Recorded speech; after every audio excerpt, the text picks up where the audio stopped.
Hello busy people. So ఇక్కడ ఒక గంట ఉంది కదా, అది ఇన్ కేస్ మీరు యాక్టివేట్ చేసుకున్నారనుకోండి, నేను చేసే వీడియో అప్డేట్స్ నోటిఫికేషన్స్ అన్నీ మీకు వచ్చేస్తాయి.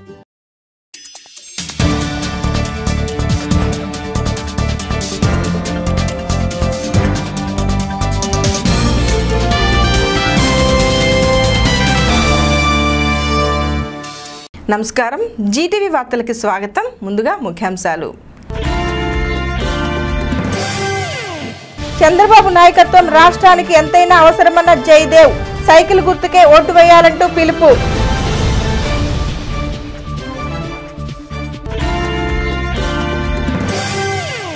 మహిళా సాధికారతే జనసేన లక్ష్యమన్న నాదెండ్ల, గాజు గ్లాసుకు ఓటు వేయాలంటూ విస్తృత ప్రచారం.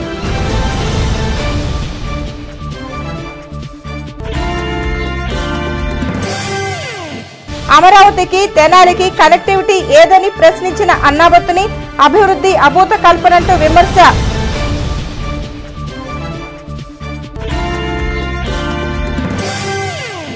ఎన్నికల నిర్వహణకు సిద్ధమైన పోలింగ్ సిబ్బంది, మళ్లీ విడత శిక్షణ పూర్తి.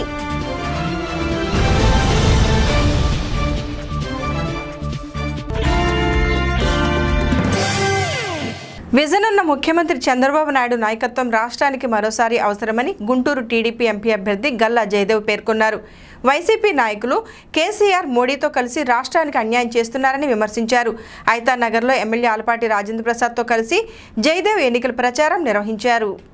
పట్టణంలోని 2వ వార్డు పరిధిలోని ఐతానగర్లో ఆదివారం తెలుగుదేశం పార్టీ ఎన్నికల ప్రచారాన్ని నిర్వహించింది. గుంటూరు పార్లమెంట్ అభ్యర్థి గల్లా జయదేవ్, అసెంబ్లీ అభ్యర్థి ఆలపాటి రాజేంద్ర ప్రసాద్తో కలిసి ప్రచారంలో పాల్గొన్నారు. ఐతానగర్ లింగారావు సెంటర్ వద్ద నుండి ప్రచార రథంపై నుండి ఇరువురు ప్రజలకు అభివాదం చేస్తూ ముందుకు సాగారు. దారి మధ్యలో ఆలయంలో ప్రత్యేక పూజలు చేశారు. 2వ వార్డు పరిధిలో పాదయాత్రగా ఇంటింటికి వెళ్లి ప్రచారాన్ని నిర్వహించారు. సైకిల్ గుర్తుకు ఓటు వేసి టీడీపీని గెలిపించాలని కోరారు. ముందుగా గల్లా జయదేవ్ మాట్లాడుతూ తెలుగుదేశం ప్రభుత్వం అమలు చేసిన సంక్షేమం, అభివృద్ధి పథకాల పట్ల ప్రజలు హర్షం వ్యక్తం చేస్తున్నారని అన్నారు. ఎక్కడా కూడా ప్రభుత్వంపై వ్యతిరేకత లేదని అన్నారు. మిషన్ 150+లో భాగంగా గుంటూరు పార్లమెంటు పరిధిలోని 7 నియోజకవర్గాలతో పాటు 25 ఎంపీ అభ్యర్థులను గెలిపించాలని కోరారు. వైసీపీకి ఓటు వేస్తే కేసీఆర్ మోడీలకు వేసినట్లే అని అన్నారు. యాంటీ గవర్నమెంట్ ఓట్ ఎక్కడా కనిపించడం లేదు, అంత పాజిటివ్ ఓటే కనిపిస్తూ ఉంది. జనాలైనా కార్యకర్తలైనా అందరూ చాలా పాజిటివ్ మూడ్లో ఉన్నారు కాబట్టి పెద్ద మెజారిటీతో మన ఆలపాటి రాజేంద్ర ప్రసాద్ ఇక్కడి నుంచి గెలుస్తారని అనిపిస్తూ ఉంది నాకు. అట్లాగే మిషన్ 150+లో మన పార్లమెంట్ నుంచి 7 యాడ్ అవుతాయని కూడా నేను చాలా కాన్ఫిడెంట్గా ఉన్నాను. తప్పకుండా మళ్ళా చంద్రబాబు నాయుడు గారు సీఎం అవుతారు. 25 ఎంపీస్ని కూడా ఢిల్లీకి పంపిస్తే మళ్ళీ ఢిల్లీలో చంద్రబాబు నాయుడు గారే చక్రం తిప్పుతారు అని మేము అనుకుంటున్నాము. మోడీ గారు మళ్ళా ప్రధానమంత్రి అయితే మాత్రం మన దేశానికి, మన రాష్ట్రానికి కూడా చాలా నష్టం జరుగుతుంది. మళ్ళా 5 సంవత్సరాలు మనకు అన్యాయం జరుగుతుంది కాబట్టి చంద్రబాబు నాయుడుని గెలిపించాలా. వైఎస్ జగన్మోహన్ రెడ్డికి ఓటేస్తే డైరెక్ట్గా నరేంద్ర మోడీకి, కేసీఆర్కి ఓటేసినట్టుంటుంది కాబట్టి మన స్వతంత్రం పోతుంది, మన ఆత్మగౌరవం పోతుంది. గూండా రాజ్ మళ్ళా ఇక్కడ మన రాష్ట్రంలో వస్తుంది కాబట్టి. జెడ్పీటీ సభ్యురాలు అన్నాబత్తుని జయలక్ష్మి మాట్లాడుతూ తెలుగుదేశం పార్టీ ప్రభుత్వం ద్వారా ఎంతో మంది పేద వర్గాలకు లబ్ధి చేకూరిందని అన్నారు. అన్నం పెట్టే చేతిని ఎవరూ మర్చిపోవద్దని చెప్పారు. కేసీఆర్, జగన్, మోడీ కలిసి ముఖ్యమంత్రిని ఒక్కడిని చేసి టార్గెట్ చేస్తున్నారని విమర్శించారు. కుట్ర రాజకీయాలను ప్రజలు గమనించాలని కోరారు.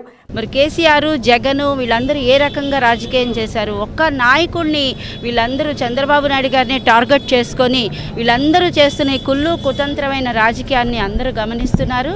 మరి అట్లాగే ఢిల్లీలో మోదీ గారు కూడా ఈ ఆంధ్ర రాష్ట్ర ప్రజలకి ఇచ్చిన హామీ ప్రకారం విభజన హామీ చట్టంలో ఉన్న హామీలు కూడా నెరవేర్చకుండా ఆంధ్ర రాష్ట్ర ప్రజల నోట్లో మట్టి కొడుతుంటే మన గౌరవ ఎంపీ గారు ఏ రకంగా మోడీ గారిని ఎదిరించి పార్లమెంట్లో తెలుగువాడి పౌరుషాన్ని చూపించి తెలుగువాడి ఘాటు, మరి గుంటూరు అంటేనే మిర్చి ఘాటు, ఆ ఘాటుని ఢిల్లీలో కూడా వినిపించిన ఆయన్ని మనం గెలిపించుకోవాల్సిన ఆవశ్యకత, అవసరం ఎంతైనా ఉంది. మరి అలాగే తెనాలి పట్టణాన్ని ఆలపాటి రాజేంద్ర ప్రసాద్ గారు ఎంతో అభివృద్ధి చేశారు. పట్టణాన్ని సుందరీకరించడం కానీ, రూరల్ డెవలప్మెంట్ కానీ, కొల్లిపర డెవలప్మెంట్ కానీ ఏ రకంగా చూసుకున్నా 2014కి ఇప్పుడు 2019కి ఎంతో మార్పు ఉంది. రోడ్లు వేయటం కానీ, డ్రైన్లు. ప్రచార కార్యక్రమంలో పార్టీ ముఖ్య నాయకులు, కార్యకర్తలు, అభిమానులు పాల్గొన్నారు. రాష్ట్రంలో మహిళా సాధికారత కోసం జనసేన పార్టీ కృషి చేస్తుందని ఆ పార్టీ అభ్యర్థి నాదెండ్ల మనోహర్ పేర్కొన్నారు. జనసేన అధికారంలోకి వస్తే నియోజకవర్గాన్ని అభివృద్ధి దిశగా ముందుకు తీసుకెళ్లడం జరుగుతుందని చెప్పారు. ఎన్నికల ప్రచారాన్ని తేలప్రోలు గ్రామంలో మనోహర్ నిర్వహించారు. మండల పరిధిలోని తేలప్రోలు గ్రామంలో ఆదివారం జనసేన పార్టీ ఎన్నికల ప్రచారాన్ని నిర్వహించారు.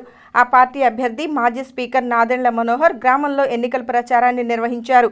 గ్రామంలో ప్రతి ఇంటికి వెళుతూ జనసేనకు మద్దతు తెలపాలని కోరారు.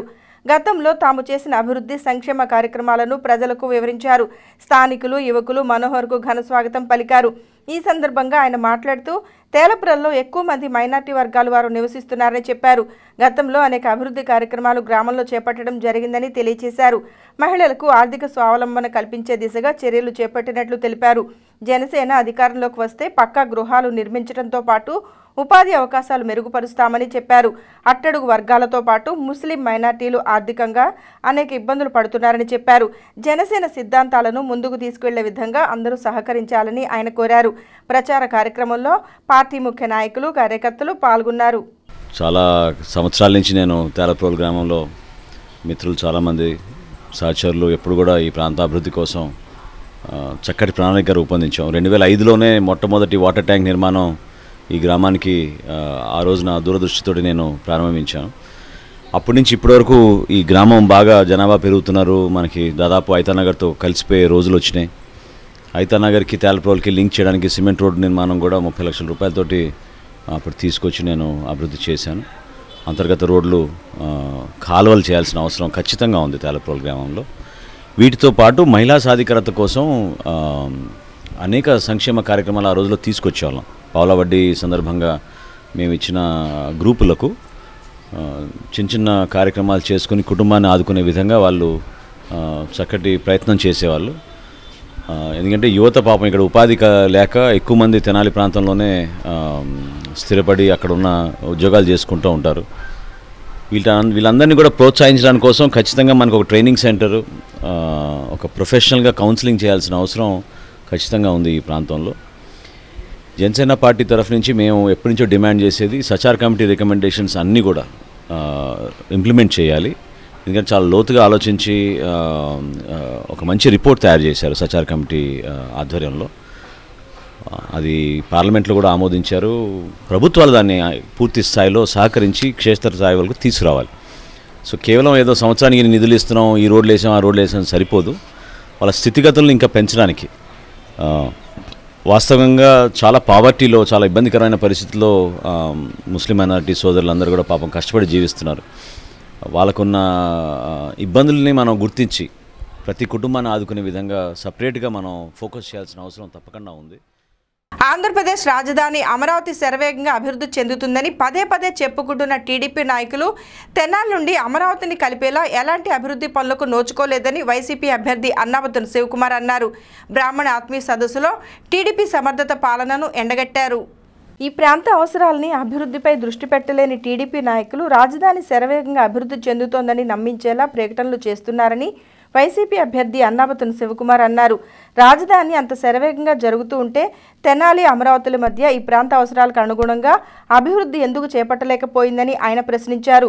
ఇక్కడి వనరులను సద్వినియోగం చేసుకుని దానికి అనుగుణంగా పరిశ్రమలు స్థాపించాల్సిన అవసరం ఉందని చెబుతూ ఈ 5 ఏళ్లలో ప్రజల్ని మభ్యపెట్టేలా అభివృద్ధి చేపడుతున్నామంటూ ఓదరగొట్టే ప్రయత్నం చేశారని వైసీపీ అభ్యర్థి అన్నాబత్తున శివకుమార్ అన్నారు. అలాగే ఆ నేపథ్యం నాది. నా వృత్తి ఏఎస్ఎన్ కాలేజెస్ నేను 21 సంవత్సరాల వయసులో కాలేజ్ చైర్మన్గా అంటే కరస్పాండెంట్గా బాధ్యతలు తీసుకోవాల్సిన అవసరం వచ్చింది. ఎందుకు వచ్చిందంటే మా ఫాదర్ సిక్ అయితే నేను లా చదువుతా ఉంటే కాలేజీ బాధ్యతలు తీసుకోవాల్సి వచ్చింది. సహజంగా ఒక డిగ్రీ కాలేజీకి 21 సంవత్సరాల కుర్రాడు కరస్పాండెంట్గా ఉండటం అనేది చాలా అరుదుగా ఉండే. ఎవరినో ఏదో చెప్పేదానికన్నా నా లోపాలు ఏంటి అయితే సరిదిద్దుకోవాలి అని నేను ఆలోచించినప్పుడు రాజకీయాల్లో ఉండటమా, రాజకీయాలు మానేసి కాలేజీలు చేయటమా, రాజకీయాల్లో ఉండదలుచుకున్నప్పుడు మన లోపాలు ఏంటి వాటిని సరిదిద్దుకోవాలి అన్నప్పుడు నేను ఐడెంటిఫై చేసింది ప్రజలకు ఇంకా దగ్గరగా వెళ్ళాల్సిన బాధ్యత మన మీద ఉంది. ప్రజలకి దగ్గరగా వెళ్ళటానికి మన ఎఫర్ట్స్ సరిపోలా. మరి ముఖ్యంగా జగన్మోహన్ రెడ్డి గారి నాయకత్వంలో ఒక స్పష్టత ఏముంది అంటే, జగన్మోహన్ రెడ్డి గారు ఇచ్చిన మాట మీద నిలబడే మనస్తత్వం, అలాగే పేద ప్రజానీకానికి. వైఎస్ఆర్సీపీ బ్రాహ్మణ అధ్యయన కమిటీ సభ్యులు పి పురుషోత్తమ శర్మ మాట్లాడుతూ తెలుగుదేశం ప్రభుత్వంలో బ్రాహ్మణులకు అన్యాయం జరిగిందని చెప్పారు. కార్పొరేషన్ వేయటం కూడా బ్రాహ్మణుల కంటి తుడుపు చర్యగా ఆయన అభివర్ణించారు. ఒక ఐఏఎస్ అయిన బ్రాహ్మణ ప్రముఖుడు ఆయన మనెవరో కాదు, మన ఐవైఆర్ కృష్ణారావు గారు. ఈ రాష్ట్రం తెలంగాణ నుంచి విడిపోయి ఇక్కడ కొత్తగా రాజధాని ఏర్పరచుకున్నప్పుడు అర్ధరాత్రి దాకా ఈ రాజధాని నిర్మాణంలో పాల్పంచుకొని కృష్ణారావు గారు అహర్నిశలు కష్టపడి చంద్రబాబు నాయుడు గారు ఒక కోరిక అడిగారు. ఏమంటే ఇన్ని చేస్తున్నారు మీరు, మా బ్రాహ్మణులు కూడా ఏదైనా చేయొచ్చు కదా అని. ఏం చేయమంటే చెప్పంటే కార్పొరేషన్ పెట్టండి అని అడిగారు. 500 కోట్లు ఇస్తారని చెప్పారు. ఆ తర్వాత 250 కోట్లు మాత్రమే ఇచ్చారు. అందులో 50 కోట్లు దుర్వినియోగం అయిపోయినాయి. ఆ తర్వాత ఐవీఆర్ కృష్ణారావు గారిని అత్యంత అవమానకరంగా గుడ్డలోడ తీసి ఇంటర్నెట్ లో పెట్టి ఆయన అవమానించి ఆయన తొలగించి వేసిన ఘన చరిత్ర కూడా ఈ చంద్రబాబు నాయుడు గారిది. సదస్సులో పరాసారం వెంకట రామ్గోపాల్, జొన్నాబట్ల ఆంజనేయ శాస్త్రి, మేళ్లచెరువు సుబ్రహ్మణ్య శాస్త్రి, చెన్నాపరగడ శ్రీనివాస్, దావులూరు శ్యామసుందర్ శర్మ, సిష్లా మురళీకృష్ణ, తూటిపల్లి సత్యనారాయణ శాస్త్రి ప్రభృతులు పాల్గొన్నారు. ఇదిలా ఉండగా వైఎస్ఆర్సీపీ స్టేట్ యువజన విభాగం కార్యదర్శిగా నియమితులైన తలతోటి సుధాకర్ను అన్నాబతిని శివకుమార్ అభినందించారు. కార్యక్రమంలో తట్టుకొళ్ల అశోక్ యాదవ్, షేక్ షాహేర్, కటారి హరీష్, బూర్లె దుర్గా, కిరణ్ కుమార్ తదితరులు పాల్గొన్నారు. వైద్య వృత్తిలోనూ సమాజ సేవలోనూ వేస్తున్న ప్రతి అడుగుకి ప్రోత్సాహం ఇచ్చి ఆశీర్వదిస్తున్న ప్రతి ఒక్కరికి మాజీ ఎమ్మెల్యే డాక్టర్ గోగినేని ఉమ కృతజ్ఞతలు తెలిపారు. డాక్టర్ గోగినేని ఉమ 61వ పుట్టినరోజు వేడుకలను అభిమానుల మధ్య ఘనంగా నిర్వహించారు. పట్టణంలోని మాజీ ఎమ్మెల్యే డాక్టర్ గోగినేని ఉమ 61వ జన్మదిన వేడుకలు ఆమె స్వగృహంలో అభిమానుల మధ్య ఘనంగా జరిగాయి. పుట్టినరోజు వేడుకల సందర్భంగా ప్రత్యేకంగా ఏర్పాటు చేసిన కేక్ని కట్ చేసిన డాక్టర్ గోగినేని ఉమ లక్ష్మీప్రసాదులకు శుభాకాంక్షలు తెలిపారు. ఈ సందర్భంగా డాక్టర్ ఉమ మాట్లాడుతూ ప్రతి సంవత్సరం ఒక ఆత్మీయుల కలయికగా పుట్టినరోజు వేడుకలు జరుపుకోవటం జరుగుతుందని అన్నారు. ప్రతి ఒక్కరూ ఆత్మీయతతో ఆప్యాయతతో ఆశీస్సులు అందించి వెన్నంటే ఉండి ప్రోత్సహిస్తున్న అందరికీ కృతజ్ఞతలు డాక్టర్ గోగినేని ఉమ తెలిపారు. ఆత్మీయుల కలయిక, ఇక్కడికి వచ్చేటటువంటి ప్రతి వ్యక్తి నన్ను ఒక సోదరిగా సోదర భావంతో వారి ఆప్యాయతను పంచి వారి ఆశీస్సులే ప్రతి సంవత్సరం నన్ను ముందడుగు వేయిస్తూ, అది వైద్య వృత్తిలో కానీ సామాజిక సేవలో కానీ ఒక మంచి వ్యక్తిత్వంతో కానీ నేను వేసేటటువంటి ప్రతి అడుగులో వారందరి ప్రోత్సాహం వారి ఆశీస్సులే నాకు వెన్నంటి ఉంటున్నాయి. నిజంగా డబ్బుతో వెలకట్టలేనిది, ఎంత డబ్బుతో కూడా కొనలేనిది ఈ ఆప్యాయత. వారు చూపించే ఈ ఆప్యాయతే నేను ఎప్పుడూ కోరుకునేది. ఈ కార్యక్రమంలో కొడాలి ఆదిలక్ష్మి, వేజెండ్ల శ్రీలక్ష్మి, దేవినేని రమాదేవి, కుమారి, సులోచన, కళ్యాణి, వెలటూరి బెన్ను, దేవినేని వెంకటరమణ, తాడుబేన శ్రీనివాసరావు, అబ్దుల్లా ఖాన్, పుట్టి నాగేశ్వరరావు, గుమ్మడి రమేష్, చెరుకూరి సుబ్బారావు, శ్రీరామమూర్తి తదితర నాయకులు అభిమానులు పాల్గొన్నారు. తెనాలి అసెంబ్లీ నియోజకవర్గ ఎన్నికల నిర్వహణపై 2వ విడత శిక్షణ కార్యక్రమాన్ని పోలింగ్ ఆఫీసర్లకు నిర్వహించారు.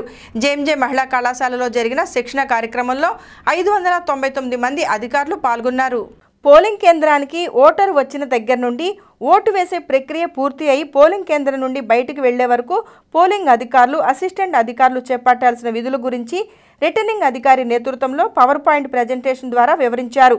పోలింగ్ అధికారి ఏం చేయాలి, అసిస్టెంట్ పోలింగ్ అధికారి చేయవలసిన పనులు ఏమిటి, ఓటరు వచ్చినప్పుడు ఎన్నికల నియమావళి ప్రకారం ప్రక్రియ పూర్తి అయ్యే కార్యక్రమాన్ని వివరించారు. ఇంతేకాకుండా సిబ్బంది అడిగిన పలు ప్రశ్నలకు అధికారులు సమాధానాన్ని ఇచ్చారు. ఈ సందర్భంగా రిటర్నింగ్ అధికారి సిహెచ్ రంగయ్య మాట్లాడుతూ ఏప్రిల్ 11వ తేదీన జరిగే ఎన్నికల నిర్వహణకు సంబంధించి 2వ విడత శిక్షణ కార్యక్రమాన్ని నిర్వహించడం జరిగిందని చెప్పారు. ఎన్నికల విధానంలో ఓటు వేసే ప్రక్రియ మొత్తం పవర్ పాయింట్ ప్రజెంటేషన్ ద్వారా అవగాహన కల్పించడం జరిగిందని ఆర్ఓ తెలియజేశారు. ఈరోజు తెనాలి అసెంబ్లీకి సంబంధించి second level training class conduct చేయడం జరిగింది. దీనికి మొత్తం 600 మంది పీఓలు ఏపీఓల్ని నియమించగా ఓన్లీ 1 పర్సన్ ఆబ్సెంట్ అయ్యారు. 599 మంది ప్రెజెంట్ అయ్యారు.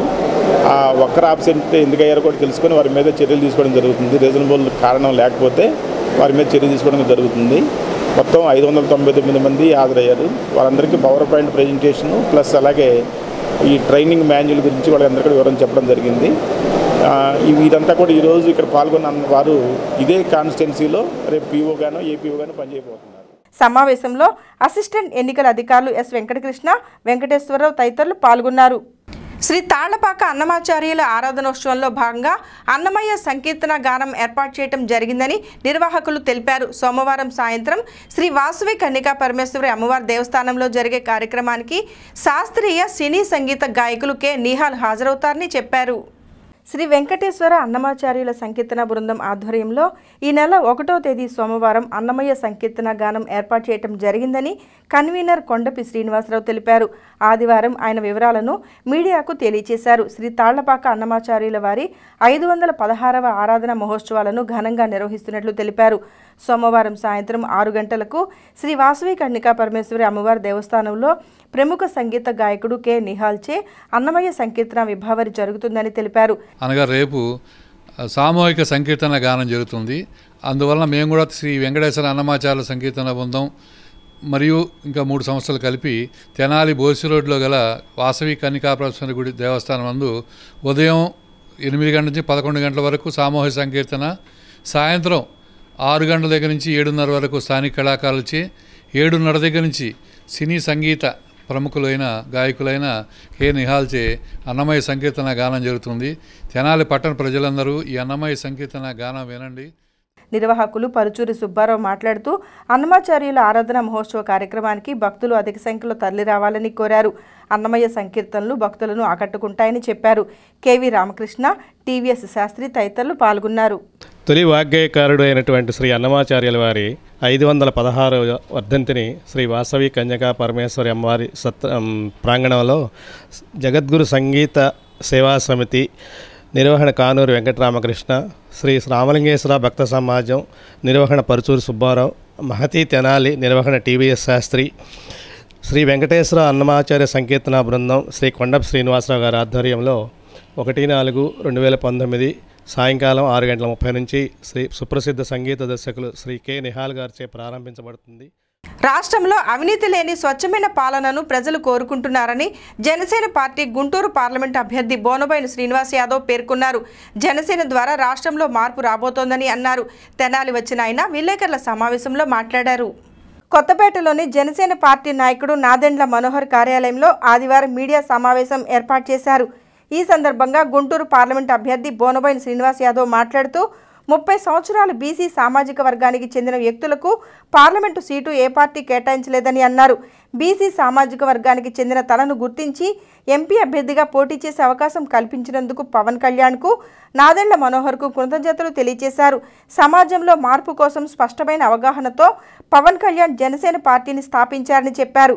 అవినీతి లేని పాలన జనసేన ద్వారానే సాధ్యమని, జనసేనను గెలిపించేందుకు ప్రజలు సిద్ధంగా ఉన్నారని తెలిపారు. ప్రభుత్వంలోకి రాగానే మొట్టమొదటిగా చేసేది మనోహర్ గారు చెప్పినట్టుగా స్టూడెంట్స్ని, అంటే బీపీఎల్ పరిధిలో ఉన్నటువంటి పిల్లల్ని 5 సంవత్సరాలు రాగానే వారిని స్కూల్లో చేర్పించే విధంగా కూడా మేము వారందరూ దత్తత తీసుకునే కార్యక్రమాన్ని కూడా చేపట్టబోతా ఉన్నాం. జనసేన పార్టీ తరఫున ప్రభుత్వంలో మేము ప్రభుత్వం ఏర్పాటు చేసిన తర్వాత కానీ లేకుండా జనసేన పార్టీ తరఫున అంటే పార్టీ పరంగా ఈరోజు డెసిషన్ తీసుకోవడం జరుగుతూ ఉంది. పిల్లలందరినీ దత్తత తీసుకొని వారిని చదివించి వారికి ఏ చదువులో అయితే వారు ప్రాముఖ్యత పొందుతారో దానిలోనే ఉద్యోగాలు కూడా ఇప్పించి వారి కుటుంబానికి ఎక్కడా కూడా ఇబ్బంది లేకుండా, అంటే పిల్లల్ని చదివించే కార్యక్రమం తీసుకుంటేనే వాళ్ళు కొంచెం హ్యాపీగా ఉంటారు. తల్లిదండ్రులు ఒక బాధ్యత తగ్గుద్ది. ఈరోజు చదువుకోవాలంటే సామాన్యుడు చదువుకోవాలంటే మున్సిపల్ స్కూల్స్లో, పంచాయతీ స్కూల్స్లో, మండల స్కూల్స్లో కూడా ఎక్కడా కూడా చదువు సరిగా కూడా చెప్పలేనటువంటి పరిస్థితి ప్రభుత్వం కల్పిస్తూ ఉంది. ముందు ఆ స్కూల్స్ని బాగు చేస్తాం, మేము దత్తత తీసుకుంటాం పిల్లల్ని, మా పార్టీ ద్వారా వాళ్ళని చదివిస్తాం, వారికి ఉపాధి కల్పించే విధంగా కూడా చర్యలు తీసుకుంటాం.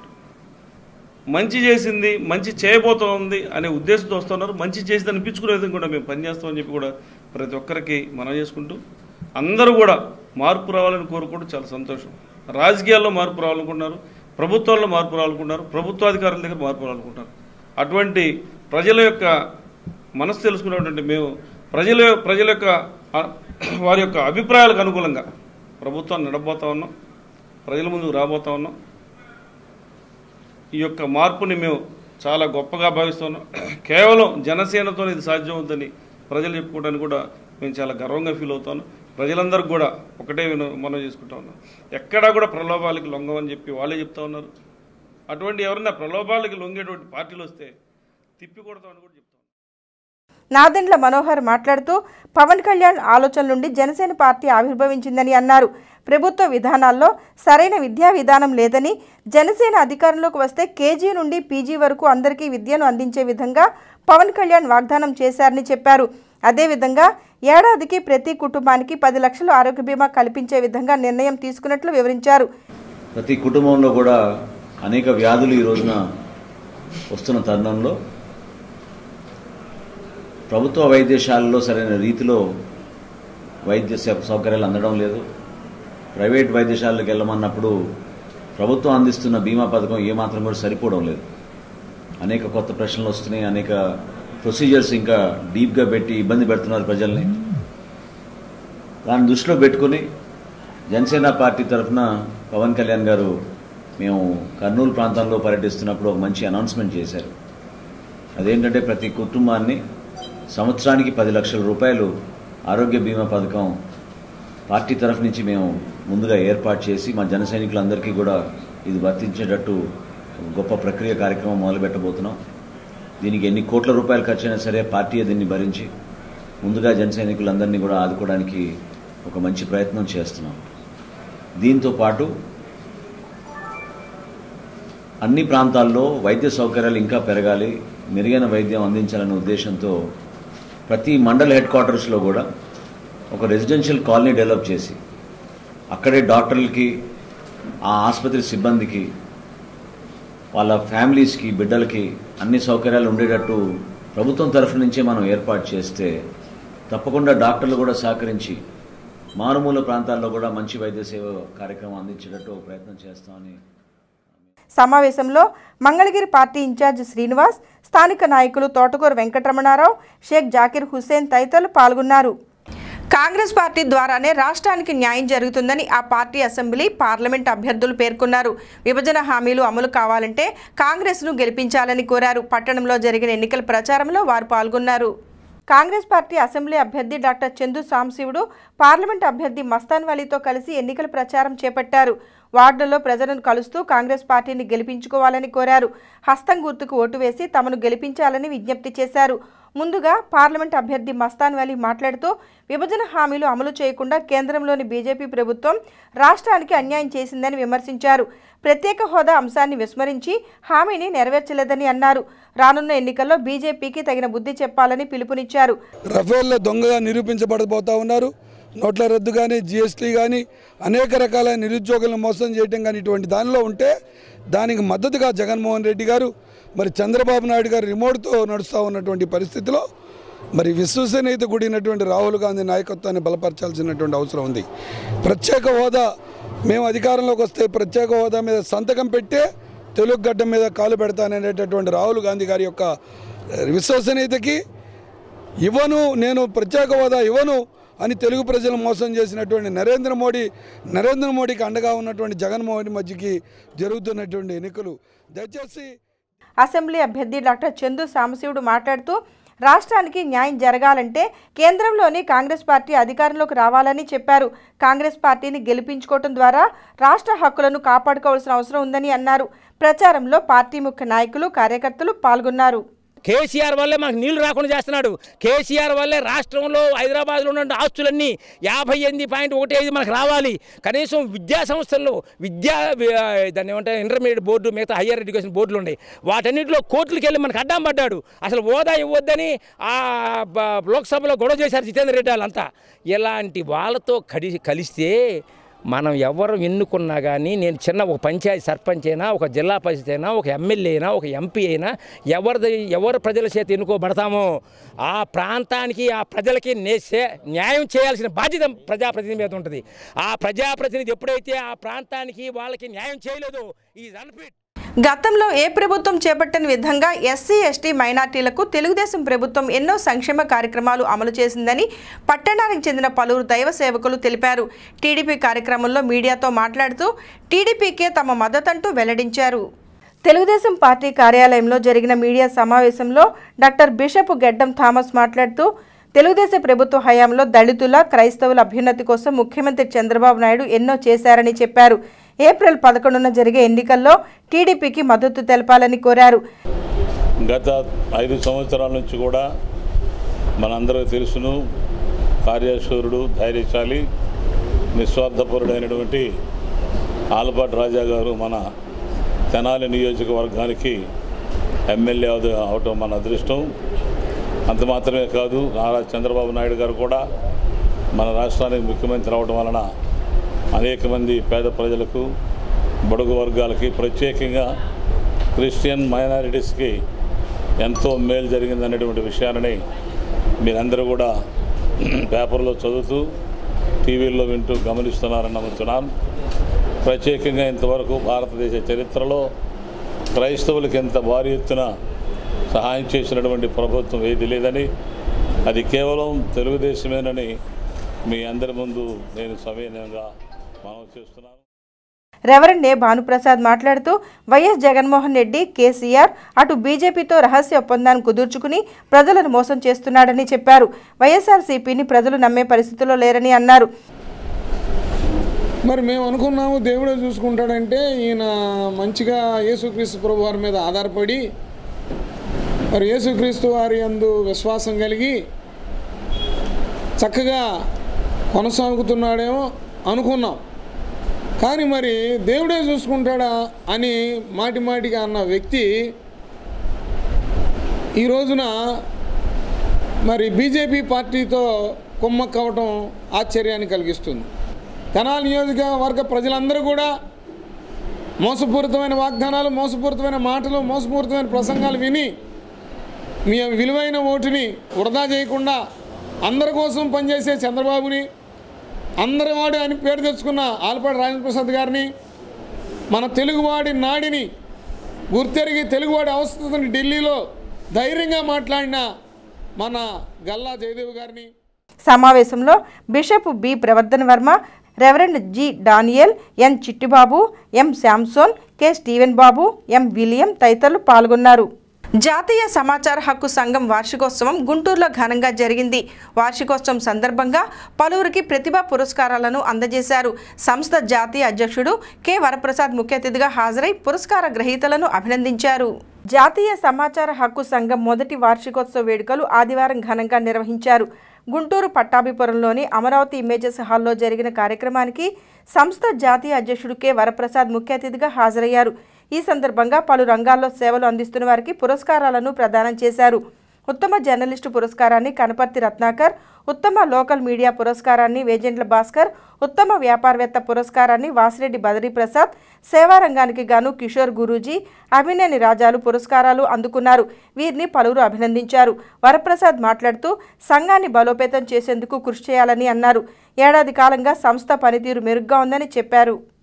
ఈరోజు చట్టం అమల్లోకి వచ్చిన తర్వాత ఈ చట్టం ద్వారా ఈరోజు బట్టలు అమ్ముకునే వ్యక్తులు, ఈరోజు మీకు యడ్యూరప్ప తెలుసు, ఎక్స్ మినిస్టర్, ఆయన తన బంధువులకి మొత్తానికి కూడా భూములు ఎకరాల కొద్ది బెంగళూరు సిటీలో ఇస్తే అవన్నీ బయటకు వచ్చేదానికి ఒక చిన్న వ్యక్తి ఆర్టీఐ పెట్టడం, 2G స్పెక్ట్రమ్ 1,70,000 కోట్ల రూపాయలు, 1,70,000 లక్షల కోట్లు, అటువంటి 2G స్పెక్ట్రమ్ కూడా ఈరోజు బయటకు రావడానికి ఒక చిన్న ఆర్టీఐ. తర్వాత చూసినట్లయితే ఆటల్లో కుంభకోణం, కామన్వెల్త్ గేమ్స్ కుంభకోణం, తర్వాత వాయువులో కుంభకోణం మనం చూసినట్లయితే 2G స్పెక్ట్రమ్, అట్లాగే ఆకాశంలో కుంభకోణం చూసినట్లయితే ఈరోజు అగస్టా హెలికాప్టర్ కుంభకోణం. వార్తలు ముగించబోయే ముందు ముఖ్యాంశాలు మరొకసారి. చంద్రబాబు నాయకత్వం రాష్ట్రానికి ఎంతైనా అవసరమన్న జయదేవ్, సైకిల్ గుర్తుకే ఓటు వేయాలంటూ పిలుపు.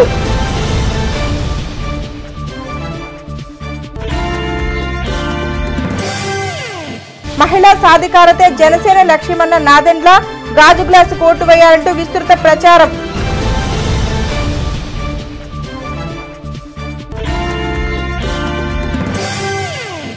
అమరావతికి తెనాలికి కనెక్టివిటీ ఏదని ప్రశ్నించిన అన్నాబత్తుని అభివృద్ధి అభూత కల్పనంటూ విమర్శ.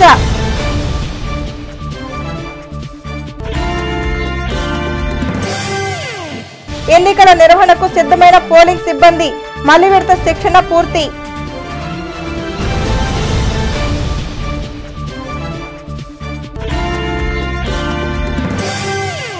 ఈ వార్తలు ఇంతటితో సమాప్తం. నమస్కారం. Hello busy people. సో ఇక్కడ ఒక గంట ఉంది కదా, అది ఇన్ కేస్ మీరు యాక్టివేట్ చేసుకున్నారనుకోండి, నేను చేసే వీడియో అప్డేట్స్ నోటిఫికేషన్స్ అన్నీ మీకు వచ్చేస్తాయి.